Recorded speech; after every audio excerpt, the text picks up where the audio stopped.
Hello, fellow risk takers, and welcome to my worst investment ever. Stories of loss to keep you winning. In our community, we know that to win in investing, you must take risk. But to win big, you've got to reduce it. My name is Andrew Stotts from A Stotts Investment Research, and I'm here with featured guest, Michael Markels. Michael, are you ready to rock? I'm ready to rock. Let's go. A few of the first in Michael's career include the origination of the World Bank's inaugural Sharia-compliant Malaysian ringgit bond and swaps back to US dollar LIBOR, the first securitization of bank loans in Eastern Europe, which reduced mismatches on the balance sheet of Slovenia's largest bank, and the execution of the inaugural end transactions, in which was Resolution Trust Corporation. That's a name that many people don't remember, but that was a U.S. government-owned asset management company to help resolve the banking crisis in the U.S., and they sold management rights, bond debt, and equity in large pools on non-performing mortgages.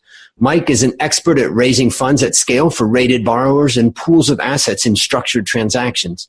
In times of crisis and growth, he understands strategy, having worked on the RTC asset disposition strategy. In addition to having been a managing director at Standard Chartered, responsible for the P&L generated by major financial institution clients, he arranged fund management products for their private bank shelf.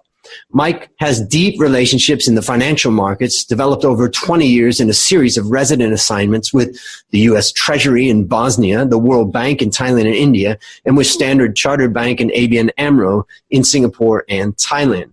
Mike teaches bank examiners in the context of ASEAN integration. Mike has been using his experience in the bond markets and in development to help the UN Development Program to take a leadership role in sustainable development goals finance. Whew. Now, Mike, take a minute, fill in anything missing from that intro, and tell us something about your personal life. Well, I think the intro is pretty thorough.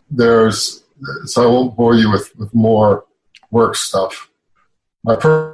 I've been a dad. I'm a dad of two 13, 14, 15-year-old kids. They're doing well. They're athletes and doing well at school.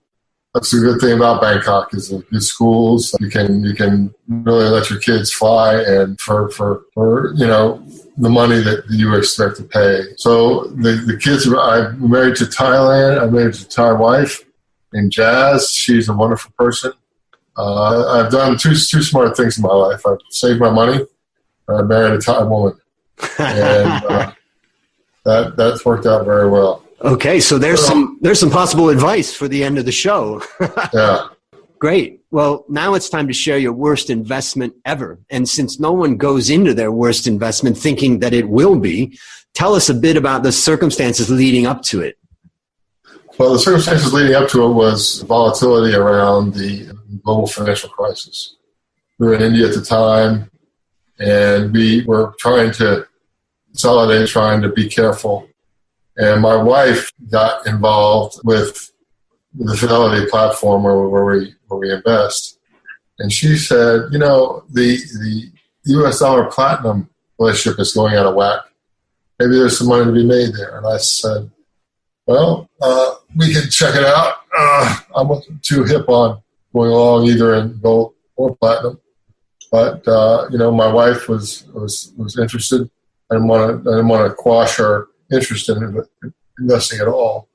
And that's been a good way to go, because the context of this whole thing is that she and I are making about $6 million on this house that we've developed, and that was built in her name, and that I put my sweat and blood into all these years. We've done well.